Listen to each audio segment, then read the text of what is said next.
Yo, what's going on, everybody? It's your boy Real back with another motherfucking review, man. Yo, this is Mayans MC Season 3, Episode Siete. That's like one of my favorite numbers to say, just rolls off the tongue. Like, I fucks with it anyway. What? To all you oh my god, to all the people that be in the comments talking about, oh, I want the violence is moving so slow. Who cares about these stories? Are you not entertained? Are you not entertained? Is this not why you're here? There was some real gladiator shit going on in this episode. Oh my. I'm talking about from the beginning. Love that opening scene. Love that opening scene. Oh, they killed him. Oh my god, the mother blamed me. It's okay, baby. You gonna get all those motherfuckers. Nope. Nope. You're gonna get a fucking baseball bat to the back of the head repeatedly. Angel came out swinging. Big facts. Big facts. Oh, this is the episode that Angel finally gets his fucking like his praises. Like this is his niche. This is what Angel does. Angel ain't a thinker. He ain't a talker. He's super emotional. But I'll tell you what, that motherfucker can bang when it's wartime. This is when you need Angel. This is when you need, man, let's get into it. Right? Oh my God. Exciting episode. Right? Everything that we've been watching culminated to this point. Okay, we got a few questions answered in this one. Now we can speculate a little bit better going forward. All right, so out the gate, what we got? The retribution, right? The reckoning. It is here. So the Santa Padre Mayans, our Mayans, is on the warpath, right? After they shot those two in the car, it's fucking on and popping. Attack first. That seems to, I mean, that's the smartest move. Like, you don't want to wait for retaliation. Like, you just killed they people. You don't want to just sit around and let them get time to fucking coordinate attacks against you and start plotting and planning. Once you do that, you knew the game was on. Now it's time to just hit and go. So they're looking for Ramos and Conche, the other king.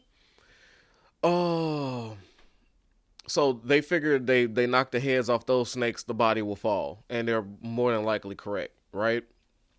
So Bishop and them is on the fucking warpath, tearing up everything, traveling, looking for Ramos. Where's Ramos?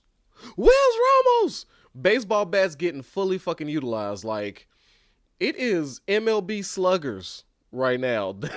I don't know when they went to like they fucking local sports authority or like Dick's Sporting Goods and like just re-upped on all bats.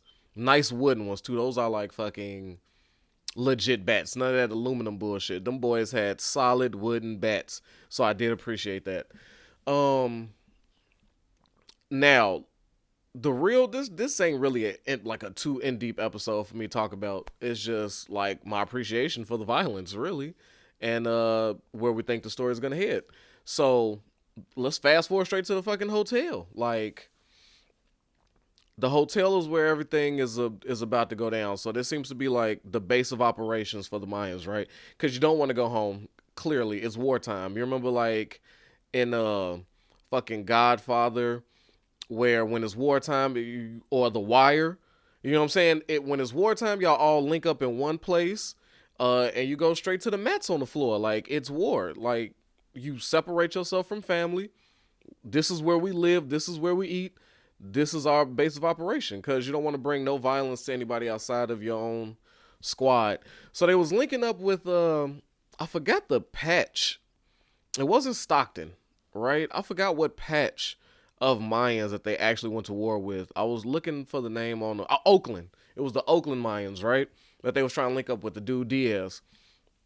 So Bishop and Diaz had a good conversation, you know what I'm saying? Bishop letting motherfuckers know, like, I don't give a fuck about my cousin Alvarez. He ain't a Mayan no more. They fired the first shot. But one could say, when Diaz said, no, y'all did that when y'all murdered all those other Mayans and fucking blew up the gun deal.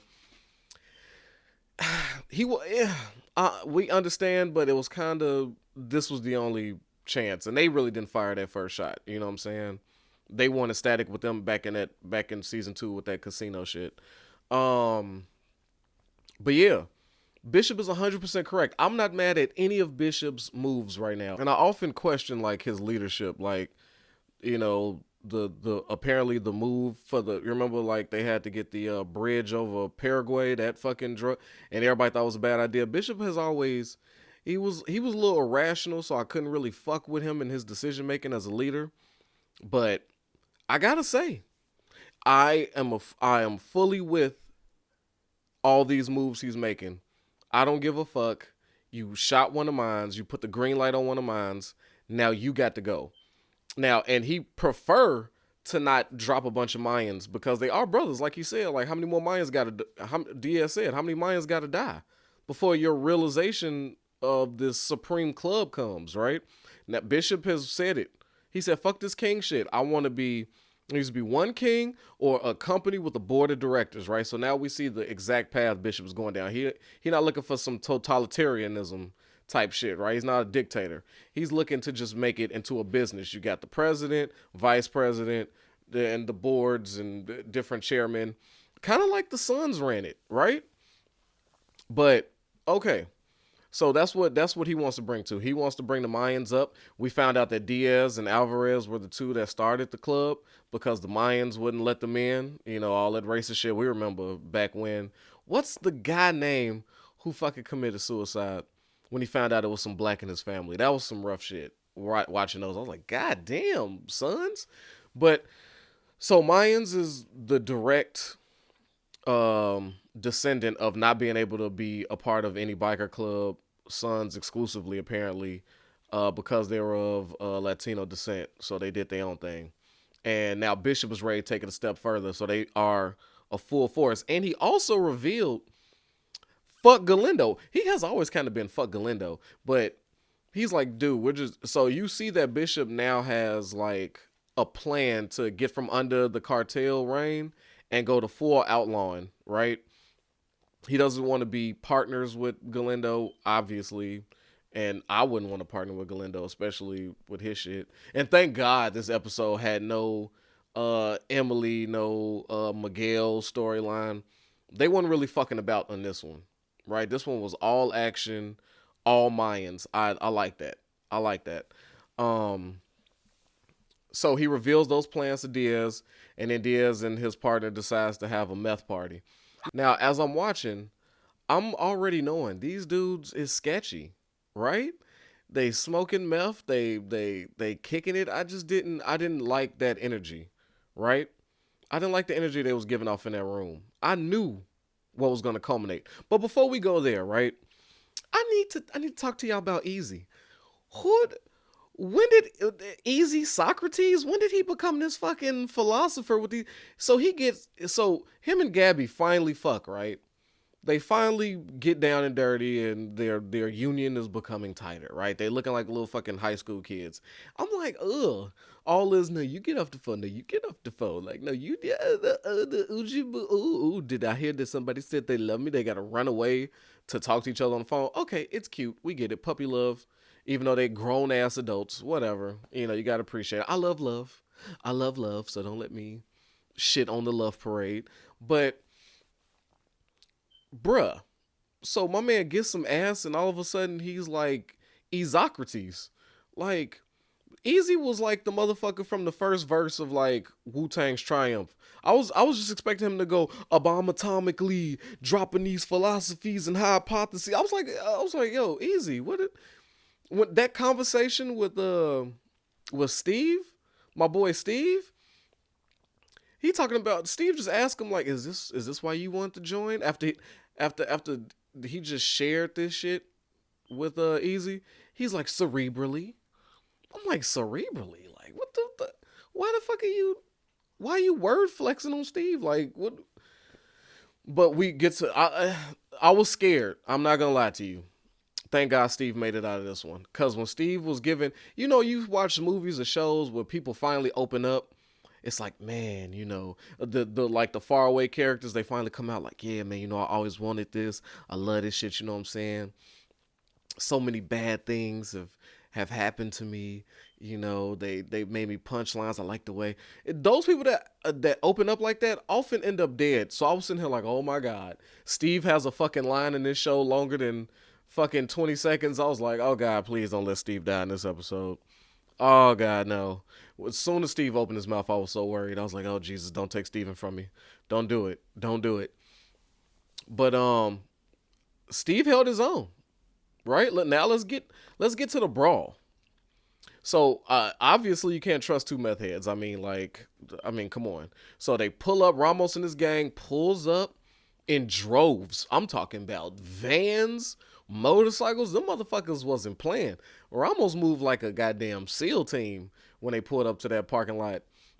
But I gotta say, them Santa Padre boys, them Mayans, the dog, they will knuckle up. Yo, Gilly? When Gilly saw about 15 niggas in front of him, what did he do? Let's go. He was, I said, oh, hell yeah. It had me like, I was ready to go outside and just be like, who wants some? It was just an amped up episode. But then I realized I'm old and washed and out of shape, and I couldn't get into a fight that lasted longer than 35 seconds. And them boys was fighting. Like, anybody that's been in a real street fight knows that real fights last like maybe a minute 15. Motherfuckers is gas because you typically swinging and hitting nothing. And, so me, I got a good 30 seconds in me before I'm like, you won the fight. Like, I'm good. So if I can't beat you in 35 seconds, whatever. But, Angel and Gilly and fucking Hank held it down in that room because my boy Creeper was getting his ass beat. Steve was getting his ass beat, Lord. I was like, please don't let them beat my man to death. And yeah, he did have the gun tuck. I did appreciate how there was no gunfire. Like, it was just straight fisticuffs and bats and all that type of shit. Taza handled his business with that little curved blade to get up out of that situation. But yeah, Angel fought his way to easy. Then the whole fight stopped because my boy Steve realized, yo, I'm getting stumped the fuck out. But I got that banger in my backside, right? Upped banger, murdered that dude. Cause I'm like, yes, like, yo, get up off my man. I was like, somebody save Steve. Steve saved Steve. He caught his first body and he's all fucked up about it, as he should, because he's a person. He's finally realized what he signed up to partake in. Sometimes it don't hit you until the shit hits the fan. But I have to give praises, right? Outside of that terrific brawl, I have to praise first and foremost my man Creeper, right? Creeper, when it was time to bail, he said, "Whoa, where's our other buddy?" Like, and they like, "Oh, he must be left behind." Creeper was like, "Fuck that, I'm going back for him. Ain't no way I'm finna let him go to jail with all the ops. It's not happening. No, not by himself. Me and my man's going in together, and we gonna leave out together, or we gonna die in that motherfucker together." So Creeper, salute to you, bro. I got you. I got fucking Hank. Hank said the same shit. Where's the prospect? Where's the prospect? Oh, I gotta go get Steve. And he went and did that. So he went back, Hank went back, collected Steve. Noble, that just real. I love that shit. Love that brotherhood. Went back and got Steve. I was still disturbed. Because all this shit going down, everybody's like, oh, the Creeper's like, where's my homie? Hank's like, where's the prospect? And nobody said, oh, where's Coco? Where, who, what? Where, who? Who the fuck is Coco? Who? Nobody. Nobody gives a shit about Coco. And then that leads us to the Coco, right? He finds his way home. His daughter tries to be concerned for this piece of shit because she's lived with her grandmother, knows the path, knows the signs, knows that Coco's full of shit, and she shows genuine care and love for him.